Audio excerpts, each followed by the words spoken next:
Mr. Johns, unfortunately, I don't have unanimous consent of the committee in order to provide you with that speaking time, and I don't have any members who are themselves coming forward to provide you with their time. So unfortunately, you will not have an opportunity to ask questions today, sir. NDP member Gord Johns, representing the federal riding of Courtney Albini on the island of Vancouver, goes before the Transportation Committee and practically begs for an opportunity to speak. No one in the room gave him that chance. Welcome back to the Canadian Shield. My name is Sterling.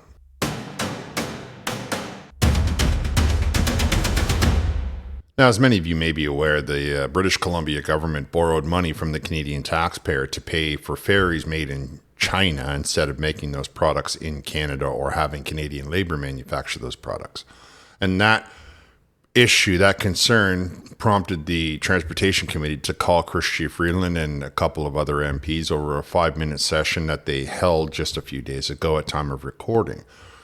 Now, the NDP member and Johns came forward and said that because he is on the island, representing a riding on the island, he should be given not only the opportunity to ask questions, but he should be given a full 2.5 minutes for every round of questions. I'll let you hear it, and then you can hear for yourself the response from the individual parties in the room. Appearing before us, colleagues, for the first hour of today's 5-hour meeting is the Honourable Chrystia Freeland, Minister of Transport and Internal Trade. Point of order, Mr. Chair. Yes. We have Mr. Johns joining us. The floor is yours, sir. Oh, thank you so much, Mr. Chair. And Mr. Chair, I just wanted to call for a point of order. I'm seeking unanimous consent as one of 7 Vancouver Island MPs. As you know, BC Ferries is critical to the lifeline of Vancouver Islanders. And as a New Democrat, where 25% almost of Vancouver Islanders voted New Democrat, I'm hoping this committee will support allowing me a 2.5-minute question period at the end of each round due to the impact this has on my constituents and as Vancouver Islanders. And as someone who's met with industry, as someone who's met with BC Ferries, NGOs, First Nations, and higher learning institutions and labor, I think that I could offer a lot in terms of my questions that would support this committee, Vancouver Islanders, British Columbians, and Canadians. And I hope this committee will support my request. Thank you very much, Mr. Johns. I was going to ask for unanimous consent, but I see your hand up, Mr. Albus. Well, Mr. Chair, if Mr. Johns is given time, it should be the expense of whichever party gives it. We have plenty of questions, and we're not prepared to share our time.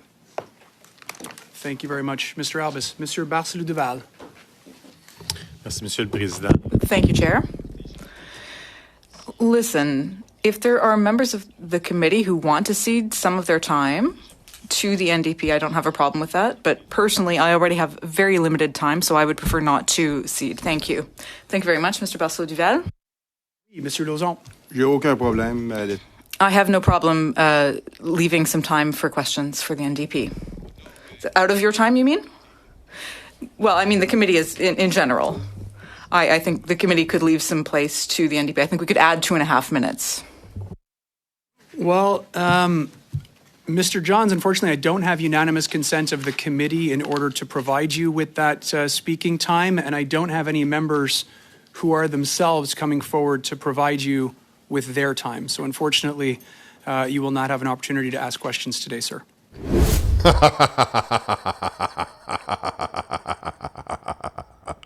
Nope, not getting my time. Now, for those of you that might not be aware, the NDP, because they don't have enough seats, didn't achieve official party status. And as a result of that, they're not allowed to ask any questions in any committee anywhere in the Hill in the next 4 years. Well, I mean, I guess you can thank Jagmeet for that. Now, there was some concessions made by Parliament in giving them the ability to make photocopies and perhaps a small office and something to that effect. But he was coming before the committee and asking them to grant him 2.5 minutes for every round, which is what he would get if he was official party status. He would get 2.5 minutes. The two major, the government and the opposition, they get, depending, but it's usually 6 minutes, and then there's a 5 minute, and then there's a 2 minute, depending on how much time they have. And it always varies a little bit. It's leeway. But the point that I'm making is that the official opposition and the government, they get the most time. And then the other parties that have official party status, they get a little bit of time. Not as much, though. And so He was asking, MP Johns was asking for a full-blown round, like to be represented in the party. Now, I'm sorry, but you need to be talking to all of the people for the NDP that voted for the Liberal Party, that took those seats away from you, that took away from you all of the hold that you had in the country. But he didn't take it well. I can promise you that. Like, he was very unhappy. So let's just hear that response, and then you can see the complete lack of situational awareness. Well, thank you for giving me the opportunity, but I do believe this is an affront to democracy, and it hurts Vancouver Islanders, who would expect that we'd be given a chance of 2.5 minutes to ask each of the panelists and bring some very important insight. As the only MP that's taken this crusade over the last month of meeting with the stakeholders, I think I'd have a lot to offer. So I hope members will cede some of their time in consideration of the people of my riding and the benefit this would bring to the Transport Committee. Well, isn't that the typical response from the far left? He spent the whole time asking for 2.5 minutes by running around talking about how he spoke with this person and that person and the other person, trying to, appeal to a higher authority. And then when he doesn't get his own way, he says, well, my contribution would be better, and all of the people that voted for me are going to be left out in the cold because my contribution is not adding there. And this is an affront to democracy. And I disagree with you 100%. I fully, first of all, we don't live in a democracy. We live in a constitutional monarchy. However, it has the sort of democratic undertones. And in those undertones in Canada, if you do not achieve 12 people together, you do not have official party status, and therefore letting you talk is actually the affront. By allowing you to have questions, we are in fact affronting the very system that we have set up in this country. Now, there was an entire session held in the Parliament where the NDP requested that Parliament recognize the 7 seats that you do possess as an official party status, and they all said no. The Liberal Party especially voted you down. Now you can see that is part of the system that we have in Canada.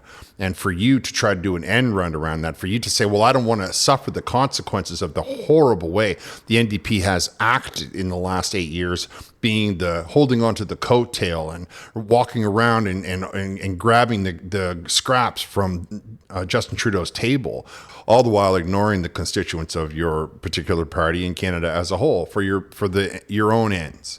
Many a time the NDP had the ability to bring the country to an election, and that would have, in all likelihood, given the NDP official party status. But you all decided that, the people that were not on the far left were not good enough. And those people responded by saying, we're not going to give the NDP any more of our votes. Now, that comes with consequences, and feeling in your mind that you don't have to suffer those consequences. Well, that's an affront to the democracy of Canada.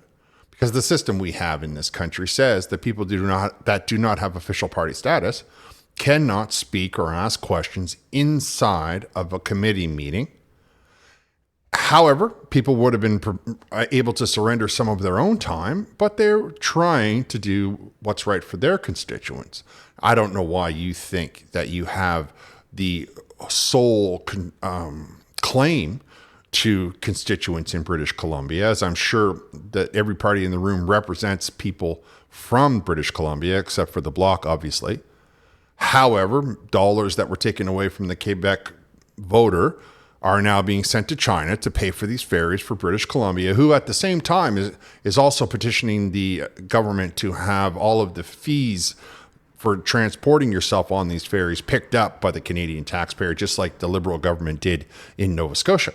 Nonetheless, I believe MP Johns did not take it very well, and I further believe that he got exactly what he earned.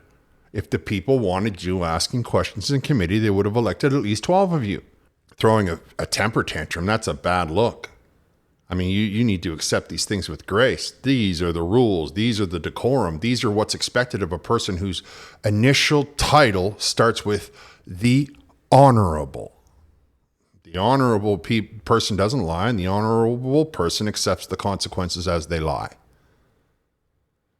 Let me know what you think down in the comments. I'm going to wrap here. I want to thank you for listening. I'll talk to you next time.